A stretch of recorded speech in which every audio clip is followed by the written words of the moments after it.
right, so we're inside here. So here we go. Ready?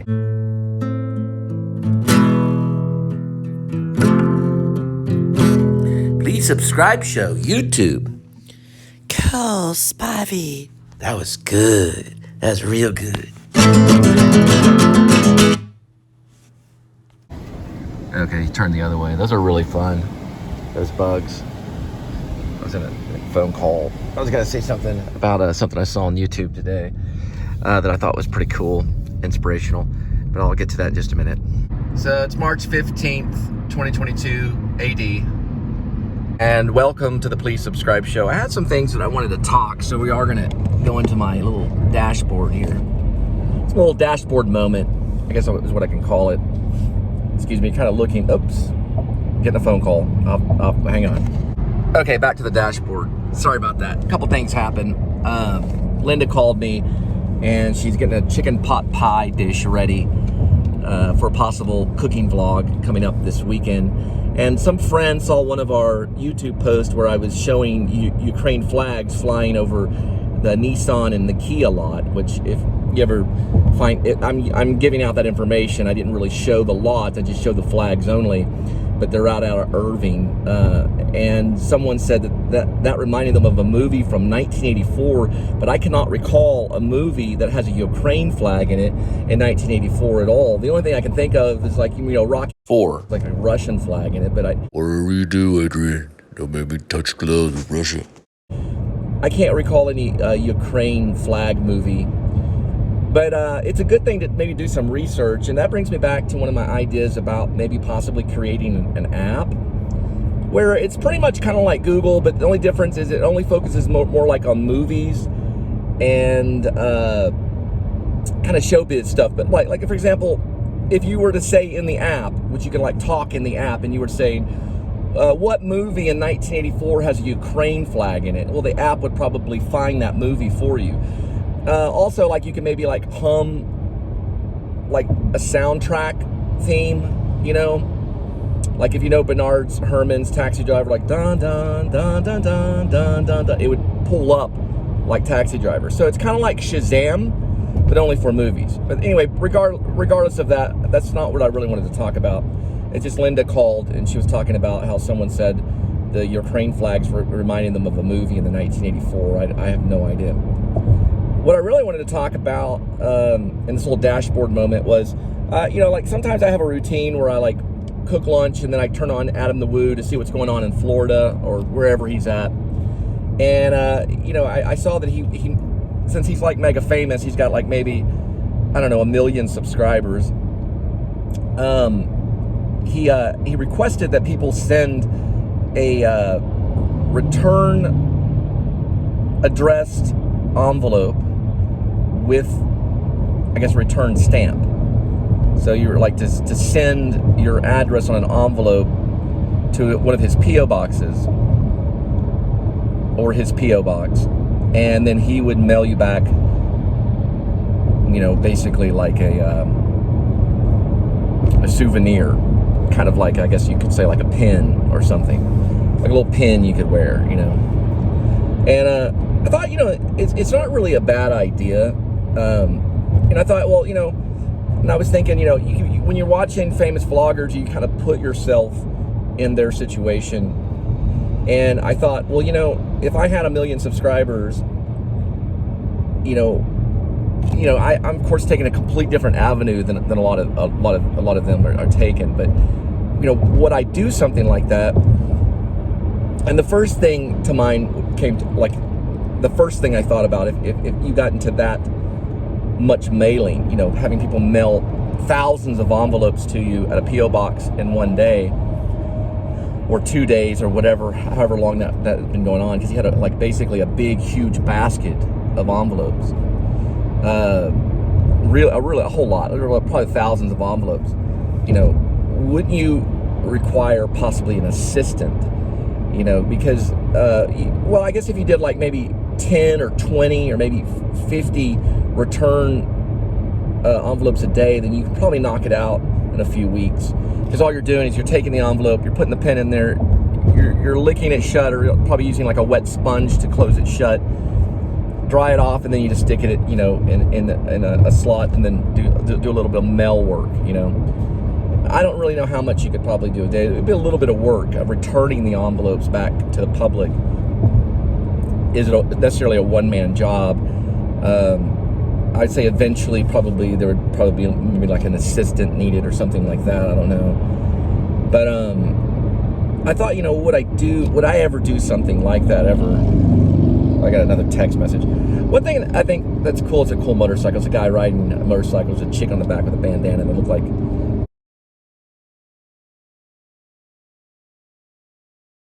motorcycle gang kind of stuff, but sometimes it gets my attention. But anyway, I mean, would I do something like that? I really don't know. It's a lot of mail. You know, it's kind of like a Santa Claus kind of thing. You know, sending a letter to Santa Claus and then Santa Claus sending you a little gift back kind of thing, you know. It is an interesting thing, though. It's an interesting community project with the public and mail, and the mail system, too. So it definitely would be a learning experience. So probably I would say that it would be an interesting thing to do. I would say it'd be very interesting to do, and it'd be a learning experience. I just kind of wanted to throw that out there, because any YouTuber that's out there, whether they have, you know, 1,000 subscribers or 1 million subscribers, they probably have been tempted with something like that before.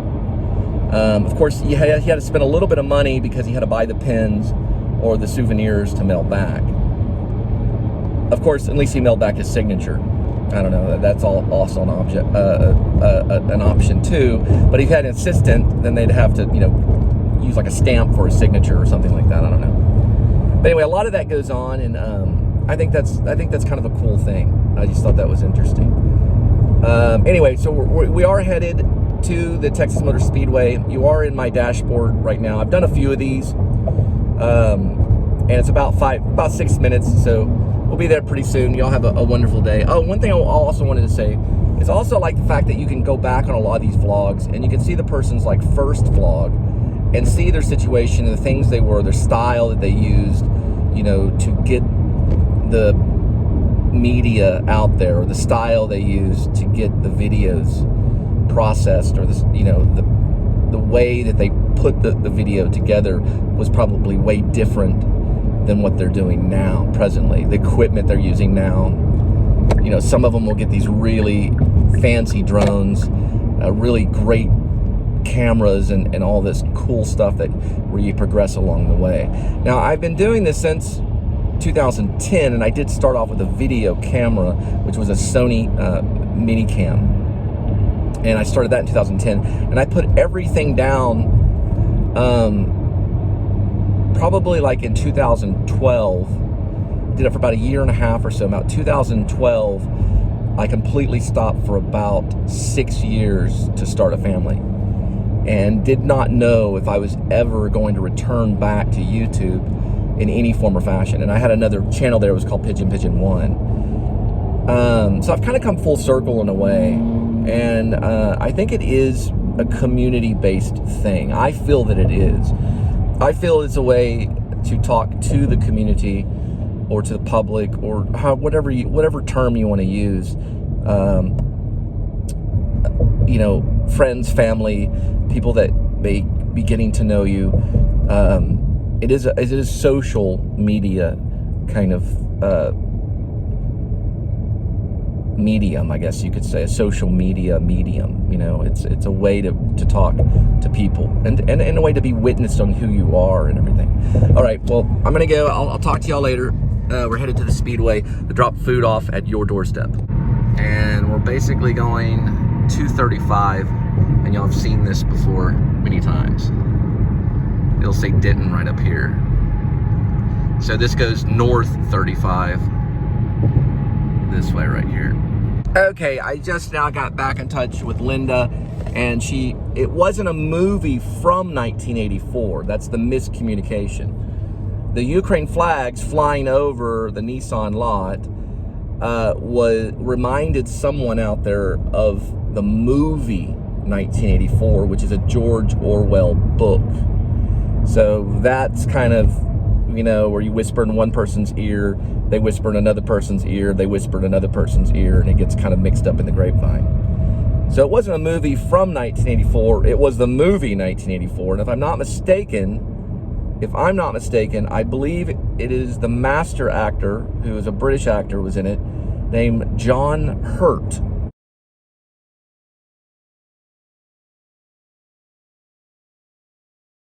Who is actually a very good actor, an awesome actor, and was even in The Elephant Man that David Lynch directed. But yeah, I believe John Hurt was in 1984, and yes, I could see how that would maybe remind you of the George Orwell book and movie, 1984. So I thought that was kind of cool. We got the right information on that one. Okay. Yeah, okay, so interesting facts about the movie 1984 is by a director named Michael Radford, who was born in 1946. Now, he did do a film called Flawless with Michael Caine later on, and I think The Music of Silence is a 2017 film that he also worked on as a director, I believe. 1984 was also directed in 1956 by a director known as Michael Anderson. He also directed Logan's Run. This is the original movie poster from 1956 of the movie 1984, starring Michael Redgrave and Edmund O'Brien. George Orwell's cautionary tale returned to the screen in 1984, starring John Hurt as Winston Smith and Suzanne Hamilton as Julia. Richard Burton played O'Brien. It features a dystopian society that's monitored by Big Brother. Winston Smith must rewrite history, but rebels by falling in love in 1984. So that's some information about the movie 1984 with John Hurt. But it was actually done, or it was released in 1984. Another interesting fact about 1984. The movie, which is based on a George Orwell book, which I believe I have read a big chunk of it. So I read the synopsis to 1984, and it's about a man who is in charge of rewriting history, but in rebellion, he goes off and falls in love. It's a pretty interesting topic for today's social media society. It's pretty interesting.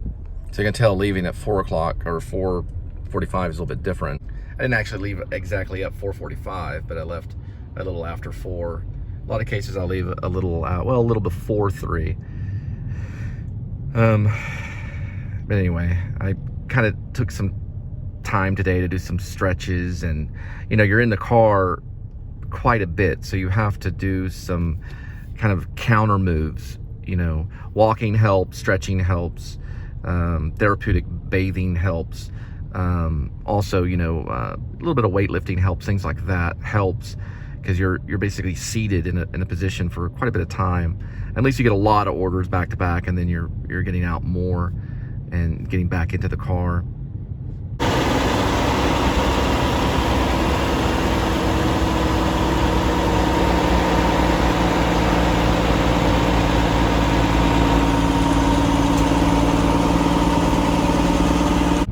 About the app again, and this is really cool too. I love these little excavator things. It would be very similar to Google, but only refined to where it would only focus on movies, and it would help find a movie that you maybe forgot the name of or forgot the director, things like that. Pretty much what Internet Movie Database, or it could definitely work with Internet Movie Database, IMDb, as a coexisting app to simply help you find a movie. I thought this would be cool to do for people that are really into movies, and basically, I guess another way to say it is maybe like Shazam. How you can find a song by just listening to the song. So the title finds all the information out. This would be just someone talking about a movie, and then it'll just pop up. Be a cool little app.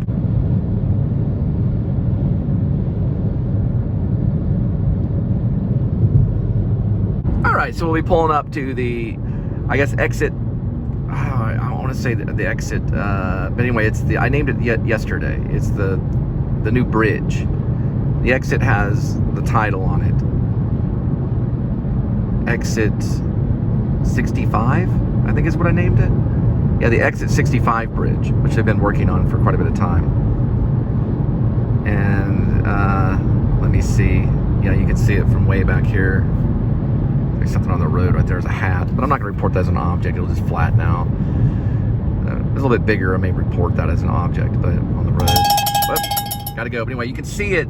You can see it from here. Okay, we're back. Seeing if there's anything new on it right now. Pretty much kind of the same as yesterday, although that little flag there wasn't there. That Davis thing. That equipment right there. I don't think it was right there exactly. It's cool because I go through there almost every day. It's a Fort Worth Alliance bridge, and they're constructing it. Anyway, I got one North Lake. Some kind of taco order, so we're gonna pick it up and drop it off at your doorstep. So it's gonna be a taco casa at a place called, well, where it's located is called Gasoline Alley. Just a little place where they have like a QT that brings in a lot of large 18-wheeler semi trucks. Not all QTs handle that kind of stuff, but this particular QT does. And then right next to that QT is the taco casa, which is also adjunct to a gas station, so it's connected to a little gas station right next to it. I'm trying to think of the gas station. I think it may be just a kind of a mom and pop gas station, maybe, but we'll find out. We'll see it in a minute. We're headed that way. Okay, gas right now is about 1980. I'm sorry, I was gonna say gas was 1984. It's 389. This is a Shell that's connected. It's actually, the name of the gas station is known as Gateway, and it's a Shell. They do have a car wash and a taco casa, and this is the QT I was talking about that deals with the 18-wheelers. They weigh them and everything here, and this is right next to that QT, and it's taco casa.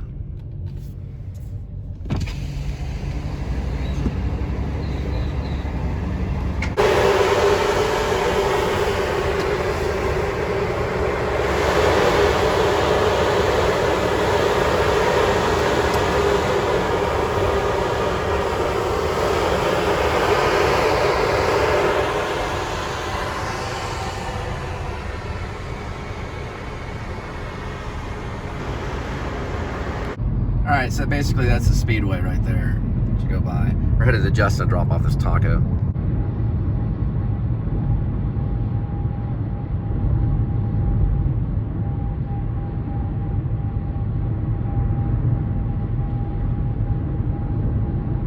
Yeah, so some of those are Union Pacific. Some say Norfolk on them. That one just said Union Pacific, which is the nickname for that is Uncle Pete.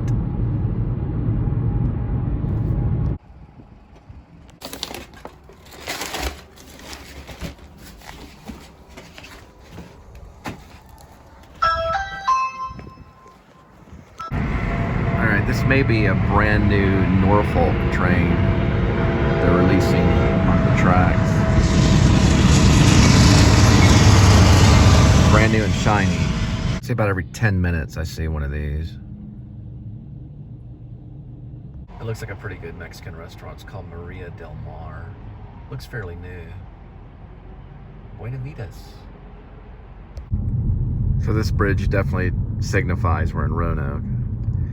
They do close it sometimes when the rain picks up, so this no longer becomes an option when the rain gets heavy. There's a skate park right up here to the right off of Cannon Parkway. It's not a huge skate park, but it is mostly for street skate.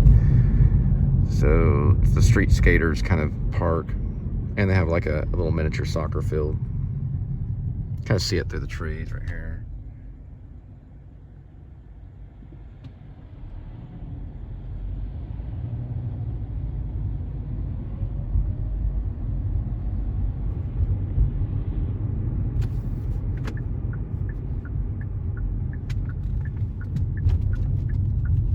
The weather's gotten better, so more of the skaters are out.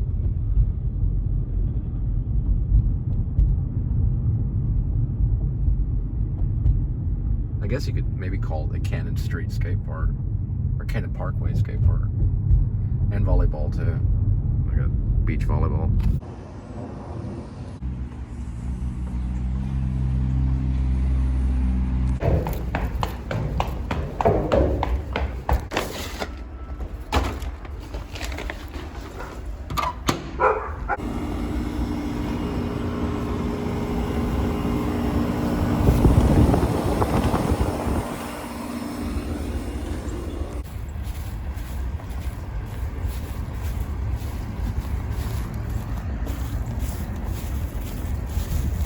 right, we got another one at Thai Monkey. So there's the Roanoke Tower. That's right over this direction. We're gonna be here.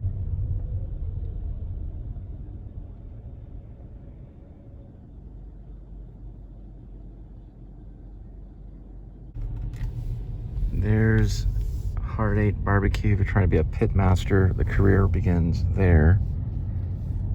And we'll be pulling in right to the left. This yellow building, which is known as Thai Monkey, or the side of Thai Monkey. Let's see if Dove Creek. Oh no, Dove Creek didn't make it. That was like a mom and pop place, like where a mom would take her daughter or something.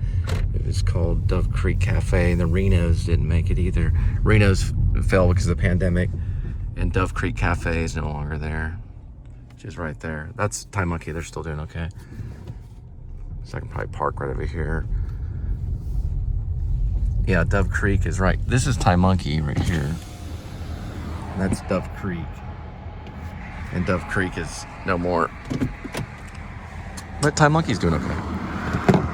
Yeah, this was known as Dove Creek Cafe. There's a little cafe that been in there a few times to pick up orders and everything. But I don't know. There is ketchup on the table. You know what? No, they still may be in business. I thought maybe they weren't. Sorry about that. The open sign is there, but it's not blinking or anything. There's no sign on the door. Okay, they close at 2. Oh, never mind. They're still doing okay. Never mind. Sorry about that, Dove Creek Cafe. They just closed at 2. Just looked like it. I guess because Reno's went out of business. They've been around for a while, though. They're still okay. Never mind. Whew, it was a close one.